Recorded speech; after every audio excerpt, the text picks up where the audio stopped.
Hello, everybody. Thanks for joining in with us. My name is Jay. This is Connor to my right on my screen, maybe left on your screen. I'm not entirely sure, but excited to share this workshop with you and talk a little bit about social media and content strategy. I met Connor, what was it, like 4 or 5 months ago? Yeah, right about there. Right about 4 or 5 months ago. Um, and he was working on a freelance business then that has since kind of emerged and become his agency, Mudita, today. And through that time, Connor shared a lot with me about social media for sure and content strategy, but also creator culture, which is really fun. So please make liberal use of the chat function here and the ask a question function. And I'll be sure to pull in your questions and pose them to Connor and make sure that we get all of those answered. Connor's got a pretty great deck here lined up. He's going to be sharing with you with some great examples and ideas. But we want to make this personal and useful to you guys that are here with us live now. So if you have questions about your particular business or your particular brand, even your personal brand, feel free to drop those in the chat or as a question, and we'll make sure to get those answered. We will have a formal Q&A session at the end of this. We'll probably have about 30 to 35 minutes of presentation. We can answer questions at any point during that. But at the end of that, however much time we have left, we'll leave that for Q&A. And if we run out of questions, we'll cut early. We'll just use as much time as we need to. So this is part of a series that I call Unreal Collective Member Spotlights. Unreal Collective is my business. It's a community for founders and freelancers. We offer a 12-week virtual accelerator to help people grow their businesses, their freelance or startup businesses. Conor was a part of that. It was a lot of fun to work with Conor. So if you're a founder or a freelancer and you're interested in that, feel free to reach out. I'd love to talk to you more about it. But without further ado, I'm going to introduce the man of the hour, Conor Conaboy. Conor has spent the last 5 years immersed in digital culture. During that time, he has led content and digital strategies for multiple brands, worked on strategy teams on projects for both Fortune 50 companies and emerging brands, and grew a fashion brand's Instagram account over 200% in 8 months. Conor has experience in content strategy, content creation, campaign strategy, branding, social media management, and other things. So Conor, I'm going to turn it over to you and this very impressive Movember mustache, and let you take things from here. Awesome. Yeah, thanks, Jay. I'll go ahead and share my screen.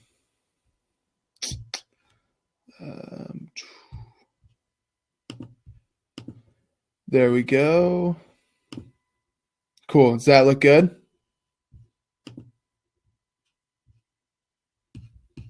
That is good. All set. Cool. Cool. All right. So I am going to talk to you guys about using content in social media to effectively connect and engage with your audience. To start off, a little background about me outside of Jay. I am co-founder of Mudita Creative right now. We are a social media content strategy and production agency.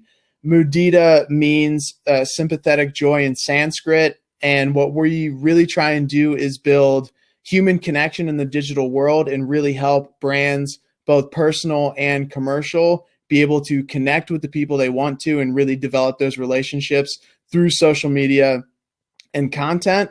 I would consider myself a digital and creator culture junkie, like Jay had said. I'm super into YouTube and Instagram and kind of figuring out how creators and their audiences really interact with each other to be able to see how different people became big and grew followings and things like that. I think it's very underplayed that people just get audiences because they put out good work, but there's tons and tons of creators that do amazing things that don't have audiences for whatever reason. I have experience content and social media strategy. Holly and Tanager was the fashion brand I worked for. Wasson Enterprise is a family investment firm. InVenture takes Fortune 50 technologies and turns them into startups. I did some work on strategy for them. Pure Cycle Technologies is one of those companies. And Procter & Gamble was a parent company, like a partner that we worked with. Hey, Conor. Yeah. What are some of the creators that you follow on YouTube or Instagram that you think do a really good job about some of the things you're talking about and people could follow? Yeah, I think in the business world, Willie Morris is amazing at this. He founded a company called Faithbox with Gary Vee, sold it, and now he represents another great creator, Dan Mace. They're all about community and how they engage and really give back to people following them. From like a pure creator perspective, Casey Neistat's great with, engaging his community, even though he isn't as hands-on with how he interacts with them anymore, given he's a father and has other things going on. But really, really good content-wise. On Instagram, Finn Thormeyer is a smaller creator. He's a Instagram marketing guy, big on LinkedIn and Instagram. He's really, really good at hosting live streams and being able to help other people. Anyone else, Jay? Anyone else you can think of? No, man, you're my go-to for some of these things. You've posted some of these Dan Mace videos in our Slack. I thought there was one guy. Who's the guy that does like the 4-minute and 20-second videos? David Dobrik. Dobrik. David Dobrik's another one, and he really engages his community, has a consistent format in how he posts and shouts out different fans, and makes it a really, really immersive experience to be like in his fandom. Cool. Yeah. Moving on, this is a case study I did while I was working at Holly & Tanager. When I had got there, we had basically had right around 3,000 followers, and most of them were fake from bad work from a previous agency. So when I came in, what I really wanted to do is implement a lot of these tactics. And when I first got there, I had no control over creative direction or what content they had. So all I really had at my disposal was how we can engage, layout, the feed, and really optimize for the algorithm. And through that, I eventually ended up getting more creative direction say, but I worked there for about a year. We had 360 posts, 267,000 reach, 530,000 impressions, grew over 200%. And a lot of what I was working on was increasing traffic to the profile to bring to the site, which increased 358%. So I think this is really important because a lot of people, what we'll go through later, talk about not having a budget or not necessarily knowing what to do creatively for content, but you don't necessarily have to, and you can start to build what you're doing by just being really, really mechanical in how you engage and optimize what you're doing for the platform. So we're gonna discuss today basically the current state of social media and audiences, and go through how people interact on different platforms, which is really good to know because you'll understand how things grow and really how to get into a community where your target audience is. Doing social media the wrong way. A lot of brands, even though they have social media, just do it terribly and focus on themselves. And then last, we're going to talk about tips on strategy creation, how you take the right mindset to engage, especially if you don't have a big budget to hire a massive agency to be able to go through and just do everything for you. So the current state of social media audiences, people expect brands to engage with them if they want to earn their time. You can't really hide behind like a corporate facade anymore on social media. People want to be able to have relationships with the brands they follow. And that's really, really important if you want to have any semblance of an audience, because products or services don't build community. You really have to engage to get there. Something that's often overplayed is social media interaction is a collection of overlapping and growing sub-communities that drive growth and exposure. And we'll talk about that a little bit more later. But basically what this means is everything is focused on different cultures, like whether it's photography, Instagram, or vlogging, YouTube, that can be separated down into, like comedy vlogs like David Dobrik, or more cinematic stuff like Dan Mason, Casey Neistat. Everything stems from these sub communities that grow and take on other names and niches.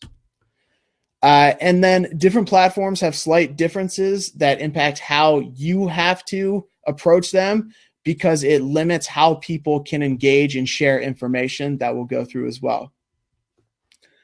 So something I've talked to Jay about this more than once, but it's like the neighborhood theory of social media, and the fact that interaction on social media is very similar to physical interactions in the real world. Think about it like your neighborhood. You're in proximity, those people, you interact with those people in your neighborhood. If someone new moves in, they can expose everyone to new ideas. They can change, the community can expand around a city, which would be like your niche.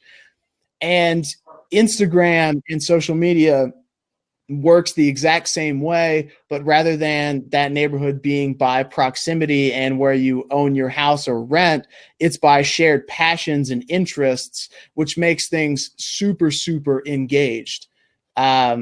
And that makes it really important to know where you as a personal brand or commercial brand stand in a fashion community or anything like that, because your audience is going to be there and you have to find how to get in, and knowing who else is around you and who you can collaborate with or leverage their audience to help you is also really important.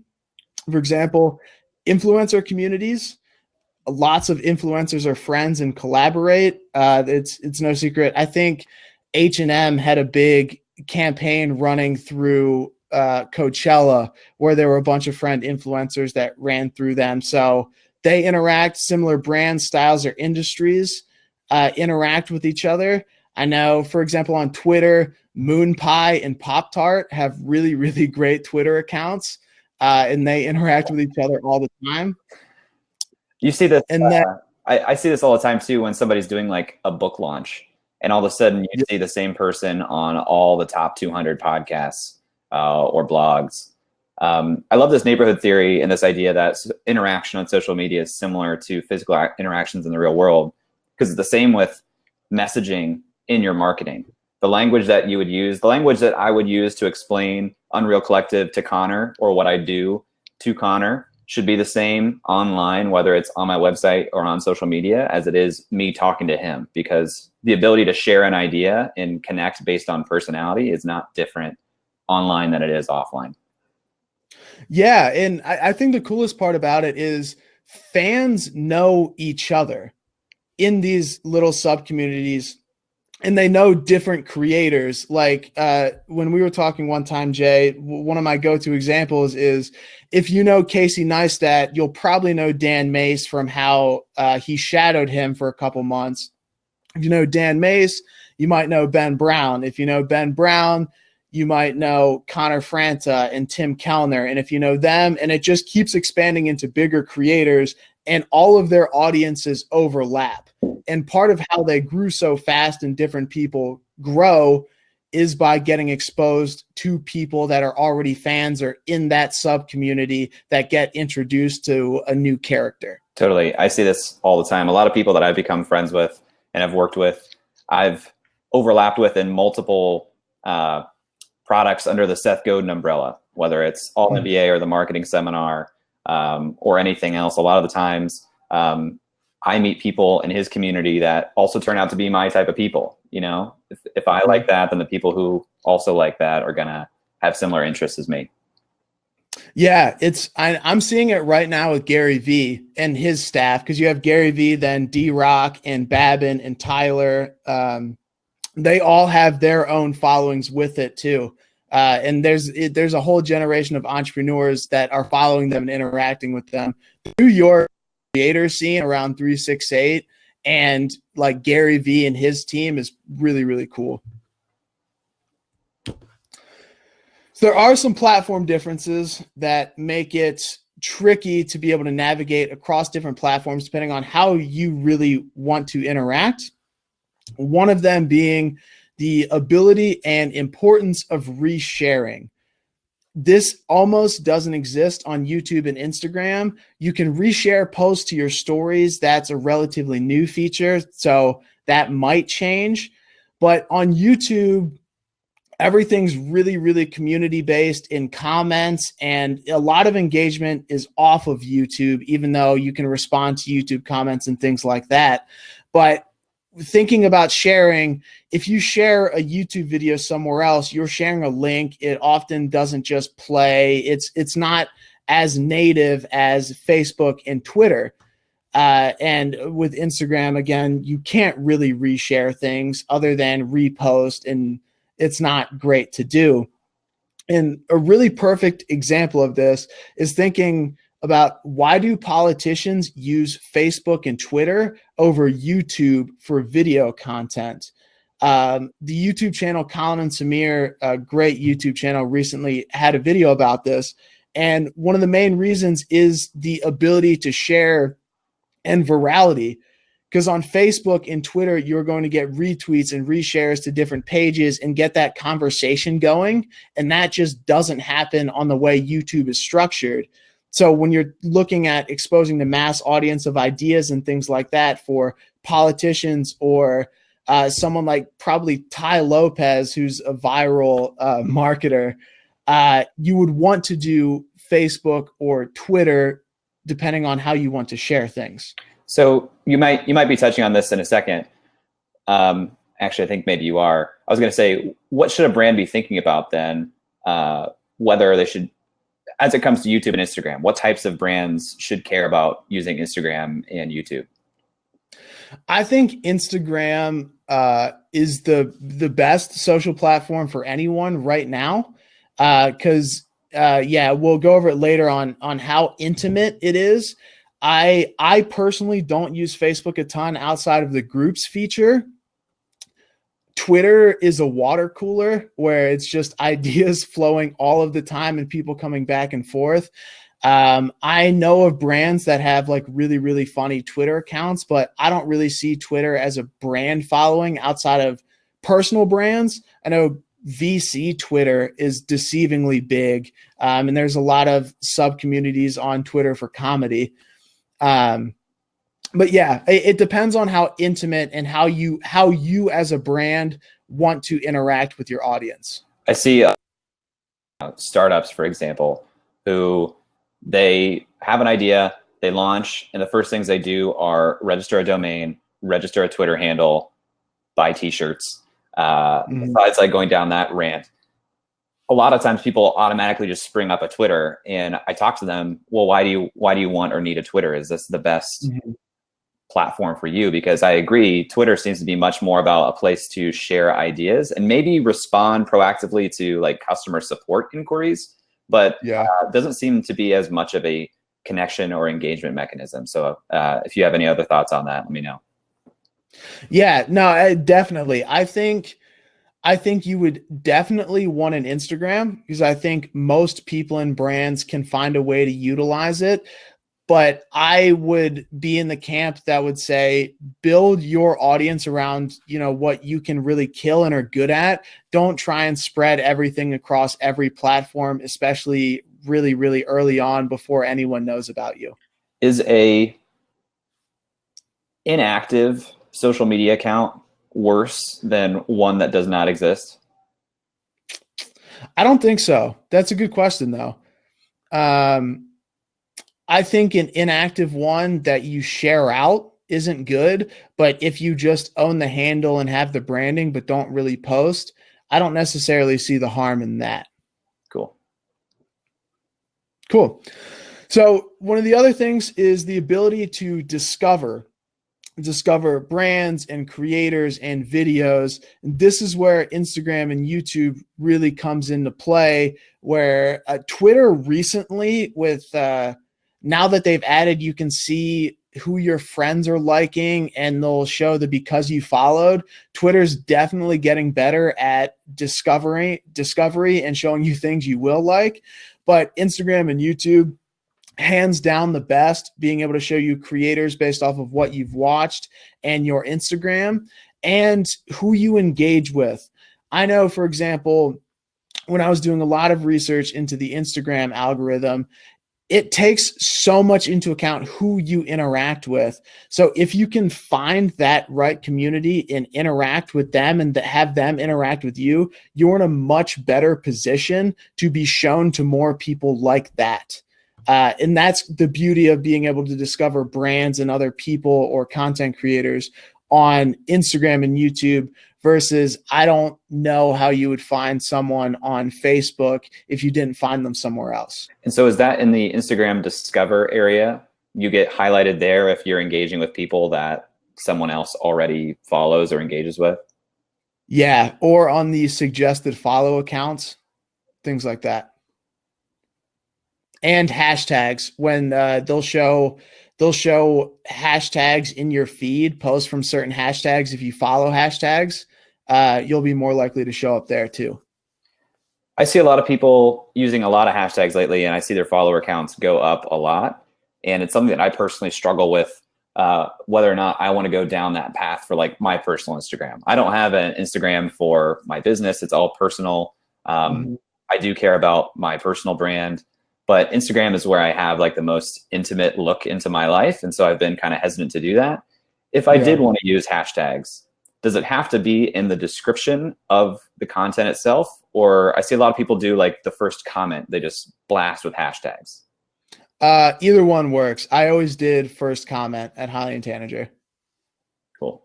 Yeah. And then the last thing, which is why I think Instagram really takes the cake on what platform you should be on and interact, is the intimacy of the relationships.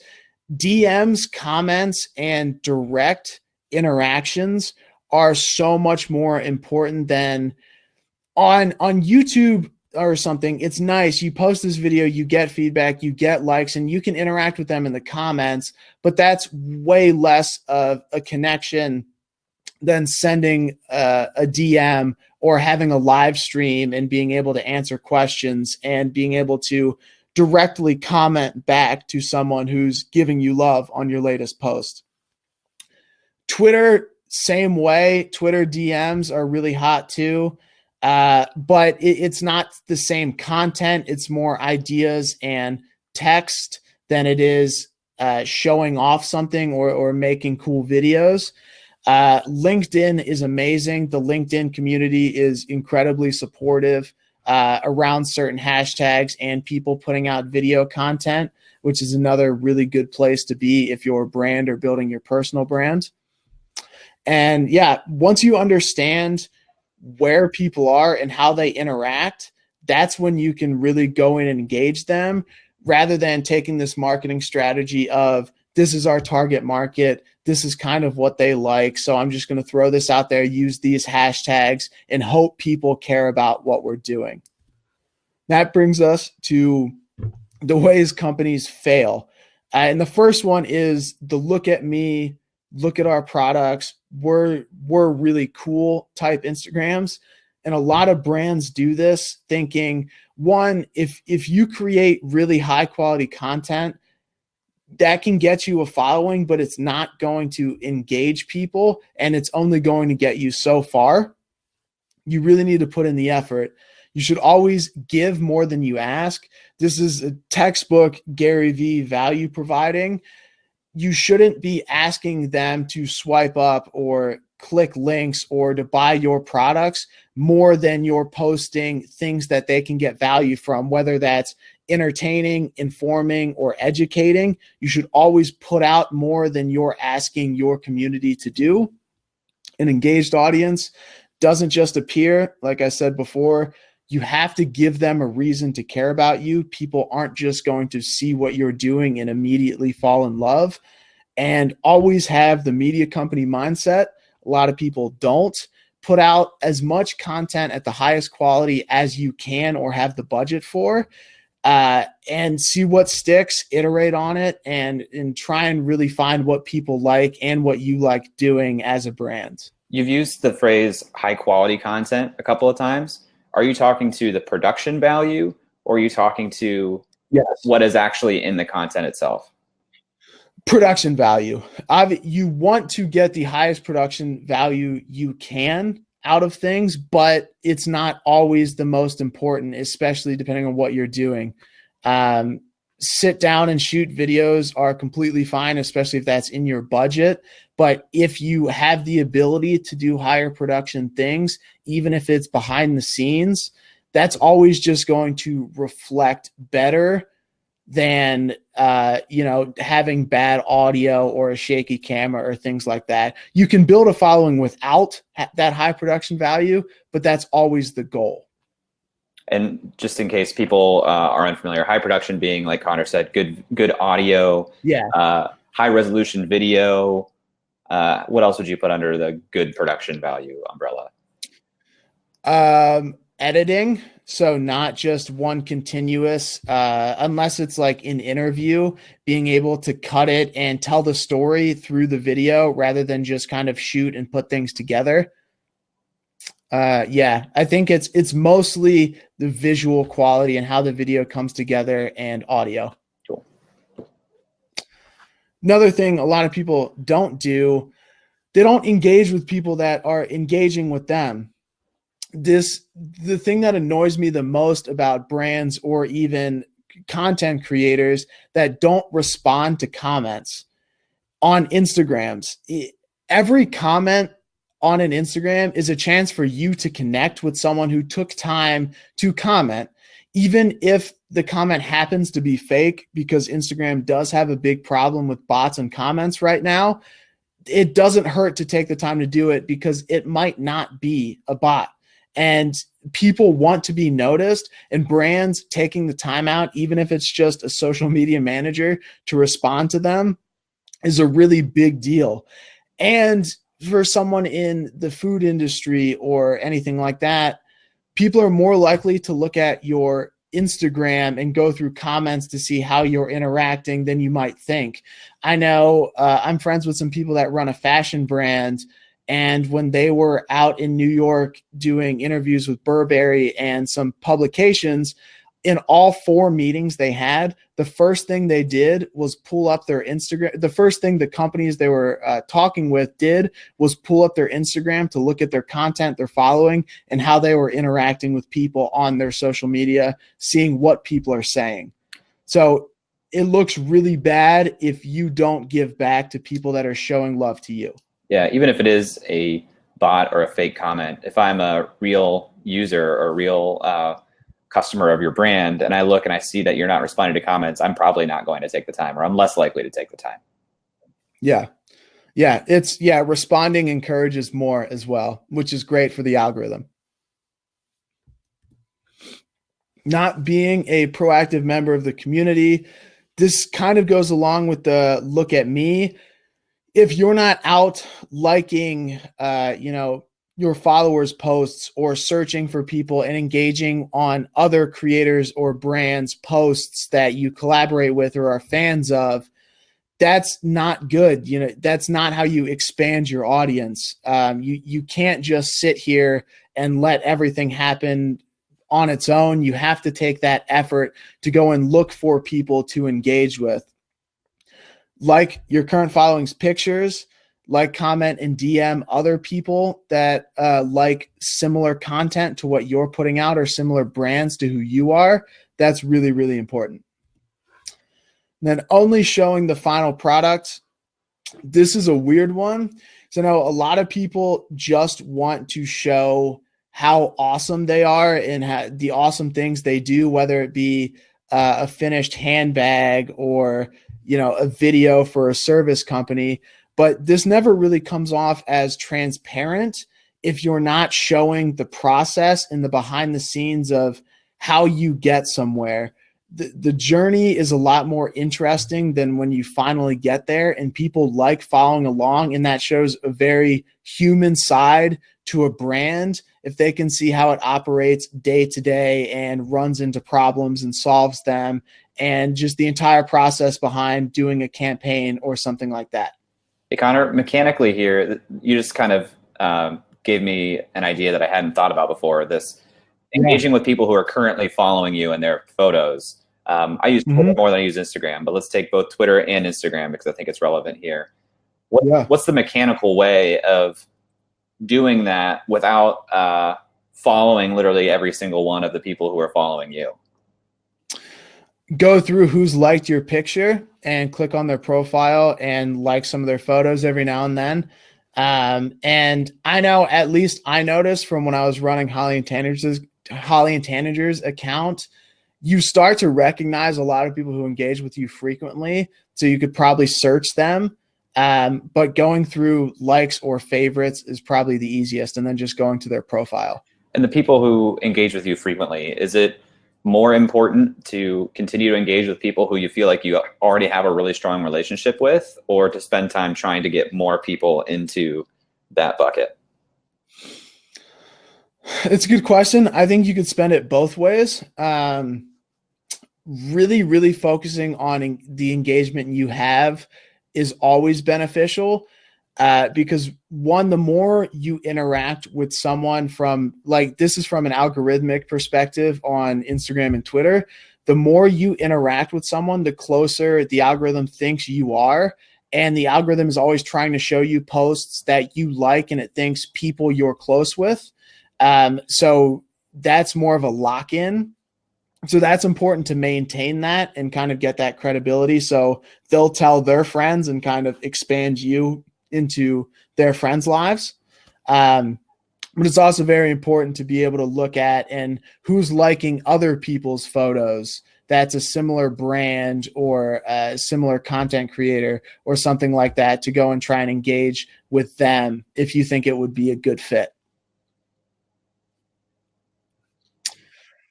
Now we're going to get into some of the tips and the mindset of how you should approach social media.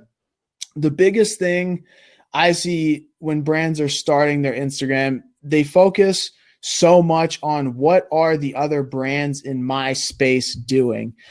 And that's a terrible mindset, for the reason that you're competing for attention. When people are following you on social media, they're following to hear from you and to see the content you put out. It's not mutually exclusive that they're going to follow one handbag brand over another handbag brand. It's, are they going to watch your brand's videos over their friends or over another brand's or over a celebrity's? You're competing for the attention, and it's not a zero-sum game. So you're really looking to build that up, and what your competitors are doing, or that competitive aspect of like market share or anything like that in any terms of business and finance, does not apply to social media. You need to act like an individual. Again, you can't hide behind just this corporate wall and act like this very, very formal brand. It just doesn't work anymore. People don't feel connected to brands that way. And the way to fight that is acting like an individual. And you do that by what you're showing, the behind the scenes content, having, the CEO or founder or other workers talk and humanize that side of the brand, that this brand is made up of living people, and their social media acts like it with how they engage and talk to their customers or followers. You need to give people a reason to care. Like I said before, products and services do not build community. You have to put in the effort, and it's a lot of effort. Going through and engaging with every comment and being proactive every day takes a lot of effort, but it pays off. Engage more than people engage with you. This is just another tactic of put out more than you're getting. And in the long run, it's going to pay off and really set the tone, and people start to notice. This is a big one that a lot of brands don't understand. When you're on social media, a lot of your audience and who will be your audience isn't necessarily your direct target market. And a lot of them are never going to buy anything from you, but that's great because they'll still be loyal brand advocates. If you support a brand and they put out great content, like let's say for me, I'm a big fan of the shoe brand Koyo. I have a pair, but I got them as a present. But other than that, I'm not going to buy another pair because of the high-end nature. But I will always advocate for the brand. I really like their creativity and their mission, but I'm not their target market. I'm younger and I don't have the finances to be able to be a consistent supporter, but I'm always going to advocate for them. And there's another interesting case on this. There's a YouTube channel called Legal Eagle. And it's this lawyer who has this company called Legal Eagle, where he helps law school students and how they should think like a lawyer to try and beat some of the stereotypes of law school. And he has a YouTube channel where for the first 2-3 months, he was posting nothing but tutorials, was getting maybe 5 to 10K views. And then he started to realize he does this series now called Lawyer Reacts, where he'll take famous courtroom scenes from TV shows and movies and dissect how good are the legal arguments, how realistic is it. He's ballooned up to, I think he's right around 250K subscribers right now and getting 500,000 to 1 million views on videos, bringing that audience because his content is very cool and it expands his reach on, he might not have ever saw anyone that could have used the Legal Eagle course if he had not expanded his reach by attracting audience that really like the idea of it, even if they're not going to be a part of that class. I love that. And I see that with our Upside podcast Twitter account. We have many more Twitter followers than we do subscribers right now to the show, from what I can tell. Podcast analytics are pretty bad, but and we love it. All those people we continue to try and engage with. We use lists a lot on Twitter, and I think those are pretty underrated. And I just wanted to interrupt here because I think this is a really good slide for you guys that are watching. If you have any specific questions about your work and your business or your brand that you have questions about this slide or any of these slides, remember that you can always leave a comment in the chat or ask a question, and we'll make sure that we get to that. Cool. Awesome. So now we're going to get on to the tips and tricks. And again, like what Jay said, feel free to ask questions. The more specific I can get with certain situations, I think the more you guys could get out of this. Instagram DMs are your best friend. I would guarantee you it's super underplayed how many people respond to DMs. I guarantee if you DM'd 100 celebrities with 1 million plus followers, you would get responses from 3 at the very least. And those are the top people that might not even run their accounts. Instagram DMs are the best way to communicate with people, and it's super intimate. Willie Morris and Vin Thormeyer, who I had mentioned before, they'll send video DMs to people that follow them or viewed their stories or saw them on a live stream, thanking them and asking them if there's anything they can do for them. I've seen brands send special discount codes or information through DMs. Emily Weiss did this for Glossier for a little bit. When people would DM them, they would send out promo codes and things like that to kind of encourage that interaction. Give some behind the scenes video DMs packaging products, or if you happen to know the handle of a specific person that you are packaging their products, send them a video DM of the founder or whoever's packaging it up, actually packaging it up and telling them that it's on the way. Responding to questions through video is another really, really good way to engage. And it's important you want to take the time to personally respond.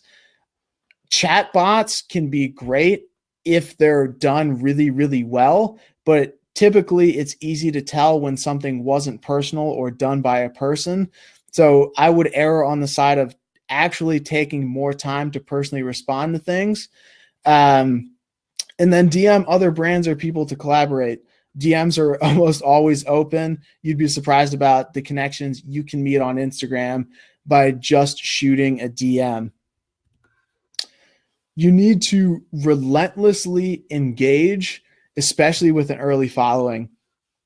Respond personally to every single comment and message until it's just taking too much of your time, and then find someone else to do it. This needs to be consistent. There's a brand called Iconic from Jeff Cole and Mark Mastranda. Gary Vee and Scooter Braun had just invested in them. They're print canvas art. Couple 100,000 followers. If you go on now and look at their Instagram, they respond to nearly every single comment. I'm assuming some of the stragglers, they don't, but brands with hundreds of thousands or millions of followers are going to go through and respond. It's super important to get that. I can't stress enough how annoying it is when brands say they don't have an engaged audience when they're not putting in the work to respond to people. Unite your audience around a shared idea or purpose, not a product or service. So when you're putting out something, you really want to tell the story of your mission and what you're doing and have people unite not around your product or necessarily your service, but why you're doing what you're doing. As a personal brand, it's your mission and your growth. And as a commercial brand, it could be, you know, what are you trying to do as far as a larger purpose in this space? Because I think most successful companies, especially ones with big audiences, all have that, I guess, philosophical quality to them of this is the mission they're trying to solve. It's not just, oh, they make great makeup or something like that. And from a creator side, a great example of this is the Yes Theory guys, who I highly recommend. They're a group of YouTubers that have a crazy story, but they refer to their audience as the good Illuminati. And their big thing is seeking discomfort and growing personally by putting yourself in uncomfortable situations and growing. And their community is so strong, they could legitimately pull together a group of 50 to 100 people in most countries around the world to put together an event or go help something, and it would happen. That's how strong their community and Facebook group is around this shared passion of trying to grow personally by seeking discomfort. Learn to pay attention to how you and others interact and behave on social media. This is where I started to notice I was getting most of my information from. I started to really pay attention to what I was doing on social media and specifically what other people were doing to me. I guarantee on your Instagram or Twitter, every now and then you'll follow or like something and you'll get random follows or random likes from accounts. And that really intrigued me. So I started to think about every time that happened, what did I do on the platform to lead that like or that follow to me? Because chances are it wasn't just showing up in discovery. If you're not posting a lot, it's usually something you did and people or bots trying to find likes or other accounts that you engaged with, which is why they're engaging with you. And what that allows you to do is reverse engineer results. If you see that, did it work? Did it not work? You can start to evaluate how you can approach social media, evaluating the effectiveness and understanding why things happen from both human and platform perspectives. Because let's say it's a bot that went and liked and followed you. Well, that bot was targeted to a certain account, which was shown to this other person. So it's a mix of figuring out how people interact and other people are engaging, and also what does that specific platform allow them to do. You need to tell stories, especially if you're not like a racing company or sports or something like that just has inherently cool content to put out because of the nature of it. You need to get personal and tell the stories behind your company. Anything that makes your company cool and interests you will probably interest someone else. Even if it's not a mass audience, you can build really engaged niche communities by just being more vulnerable and telling stories through your eyes of this brand. The process always more interesting than the finished product.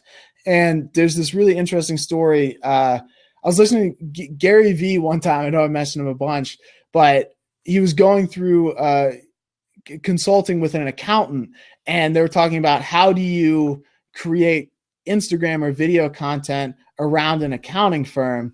And the moral of the story is you have to find what's cool or interesting or unique to you. And theirs happened to be they had a funny mailman that came in like every Tuesday and would kind of do office comedy and stuff like that. Well, turn that into an IGTV or a story series and like just show the human side of your brand, and that this is someone who exists day to day, and this is kind of what we're up to and the cool things that happen. And then the last thing, I believe, doing the mechanical things right. As much as I love strategy and I love telling stories through content and things like that, always do the mechanical things right because they're easy. That's learning a little bit about the different algorithms to see what can you do to increase your chance of exposure. Posting times, hashtags, making sure your profile is discoverable, using location tags on every single Instagram post. Because if you don't and you're trying to get exposure, that's a huge mistake. But just doing everything to optimize and increase the chance any post could get exposed to the most number of people. How do I determine the optimal posting time or hashtags for my audience? Posting times, if you have a business account, you can look at when your audience is most online, and typically your best posting times are going to be when the most people are active. But I would always A/B test at Holly and Tanager. So I had a spreadsheet down of different days and different posts, and I would keep track of the engagement, the reach, and the impressions across a couple months just to see if things lined up and when there are consistent better posting times on certain days than others. I'm looking at my page here. I'm seeing if I can. I've actually never looked at the insights page of my Instagram account. So yeah. I'm going to, let's see here. All right. So it looks like maybe I shouldn't be doing this. All right. So I see this followers bar chart that has times of day. So you're telling me I should be looking at like this 9 a.m. to, I mean, this is all pretty even, but obviously I'd want to avoid like 12 to 6. It's like you're telling me. Yeah. Yeah. If that's what you want, you want your followers to be most active. And the reason for that is especially on Instagram, the algorithm prioritizes early engagement really heavy to expose to more people. So you could have something awesome, but not have great early engagement, but end up with the same engagement as another post that should have been way higher if it were posted at a better time, because it would have gotten more likes quicker. And what did you say you used to find good hashtags for your brand? I did a lot of research, looking at what other accounts are using, actually going through and seeing how many posts are under that hashtag. Hashtags with too many posts, if you're not a big account and get a ton of engagement, your post is just going to get buried. So you want to look anywhere, like the optimal for me was anywhere from like 30,000 to 700,000. I've had posts featured at the top on those ones. So you want to mix between mass exposure and really niche to get people to see what you're doing. But it's a lot of trial and error. Is there any reason to do like 3 hashtags versus 50? Like, is there some magic number? I always did the max. There's some talk, I'm not sure how true it is, about using the full 30 hashtags. Sometimes the Instagram algorithm will see that as spam and deprioritize your post. I don't know how true that is. But every hashtag you use is an opportunity to get exposed to more people. So if you look at it that way, you should always use the maximum.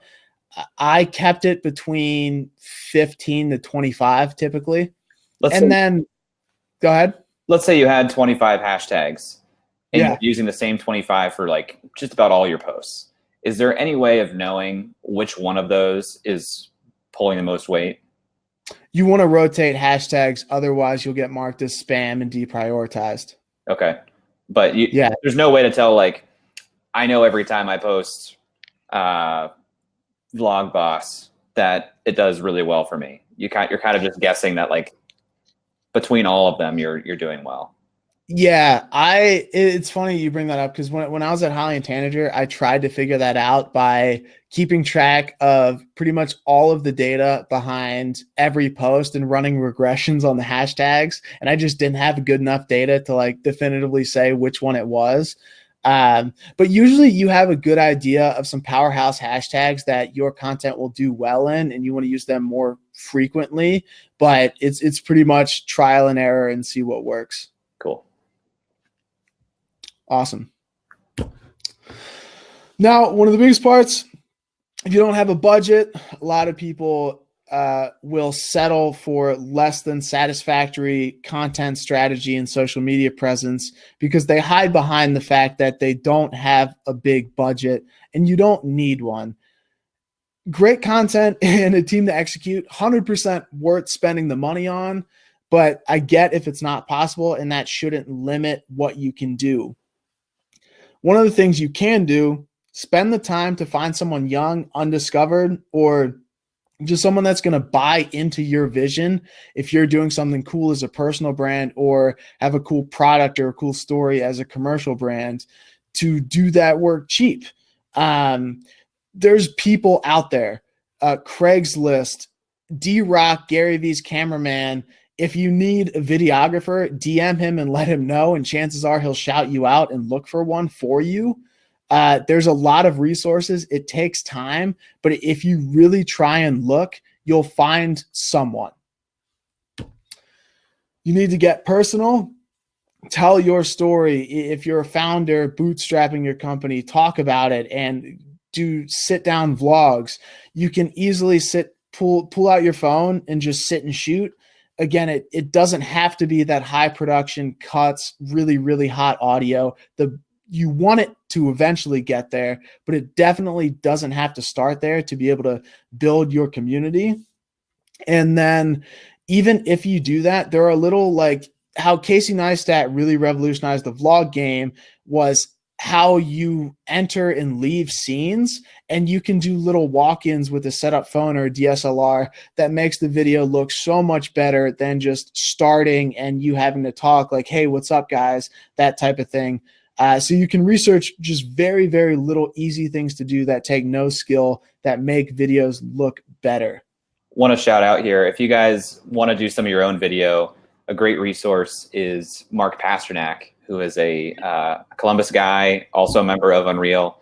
He launched a bunch of free videos and resources for creating really high quality content just with your phone. Any video you see that he did completely shot and edited on his iPhone, and they look fantastic. So if you want to learn how to do that yourself, the website is in the chat. Yeah, what smartphones can do with their cameras these days is pretty incredible. Document over create. Creating something like a campaign or, I guess a fictional video or something really artistic is super, super hard, and most people can't do it. And most of the best vloggers or content creators or brands that put out content are more along the lines of telling what's actually happening rather than going out of their way to make something happen. So you want to tell the story of your progress, highlight the interesting things that happen day to day, like the accounting story with a funny mailman. Get creative with the behind the scenes you show in just how you present it, like banter in the kitchen of a restaurant or something like that. There are interesting or funny moments day to day of any company or anyone that's trying to do something. Just get creative with how you present it. And then this is the very end. I have nothing else to say, but for listening, and if you want to talk more or you have more questions that didn't get answered, I'm offering and would be happy to talk for an hour, do a brand audit with me and my team to talk about your specifics of a personal or commercial brand, what you could be doing, talk through any issues you might be running into, and see if we can help you guys out in any way. To do that, you can shoot me an email, Conor@MuditaCreative.com. And I believe, Jay, you added that button at the bottom of the chat room too. Yes, and it is showing now. So that will go to Mudita's website. His email is obviously on the screen. That's super, super generous to give a free hour of your time. So I recommend you guys take him up on that 100%. We went kind of long here because this is really good and I didn't want to interrupt your flow, and I had a lot of questions as we went. Yeah. And you can leave that up on the screen if people want. Actually, I'll put it in the chat. Email Conor@MuditaCreative.com. We had a couple questions that came into the chat late. We got a couple minutes, so I'd love to get your take on this. Cool. June asked, and I'm actually going to combine her questions into one.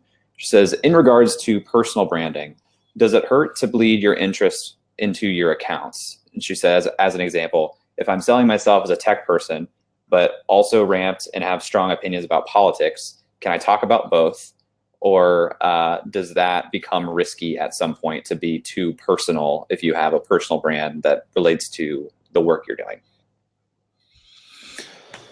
I think you should always involve your interests because that's part of what you're doing, and your personal brand is always going to be an extension of you. How personal you get really depends on you and how much you want to share.